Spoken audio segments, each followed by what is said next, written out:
Egaa daawwattoota keenya turtii ji'oota sadiitiin booda egaa mooraa keenya keessatti argamneeti kan jiru mooraa Jimmaa Yuunivarsiitii keessa kan jirru. Egaa inni kunis bakka garaagaraatii kan dhufe inni kunis bakka garaagaraatii kan dhufe. Egaa ijoollee ji'oota torba saddeetii olii wajjin barataa turre wajjin erga adda baanee ji'oota sadii booda egaa ammoo deebinee kan wal argine. Egaa hundi keessanuyyuu baga nagaan dhuftanii mee gammachummaan sitti dhaga'ama? Namatti tola, miira gaarii qaba. Baay'ee natti toleera. Ji'a sadiif egaa akkuma beekamu vaakeeshiniidhaaf jecha mooraa gadhiifnee gara maatiitti kan turre. Amma turtii boqonnaa keenya xumurree gara mooraatti deebinee jirra. Baay'ee gammadeeti kan isaan jiran jechuudha. Egaa Jimmaa Yuunivarsiitiin illee haala gaariidhaan kan inni nu simate jechuudha. Anillee minimum waan hojjetaa ture.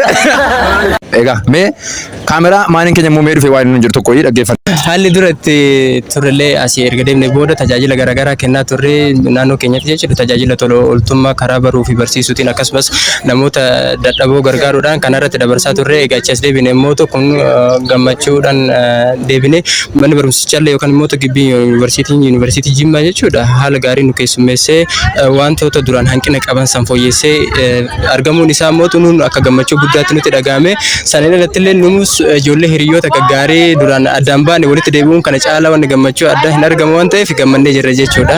Hundumti keessanuu ijoolleen gara yuunivarsiitii mooraatti deebitan hundumti keessanuu baga gammadanii baga wal arginee jedha. Anis gammachuu guddaatu natti dhagahame. Egaa bifa amma dhageessan kanaan egaa inni kunillee tajaajila tola ooltummaa isa gannaa jedhan sana waan hojjetaa ture natti fakkaate jechuudha. Mee isinoo maal hojjetaati kan isin turtanii? Anillee minimum waan hojjetaa ture.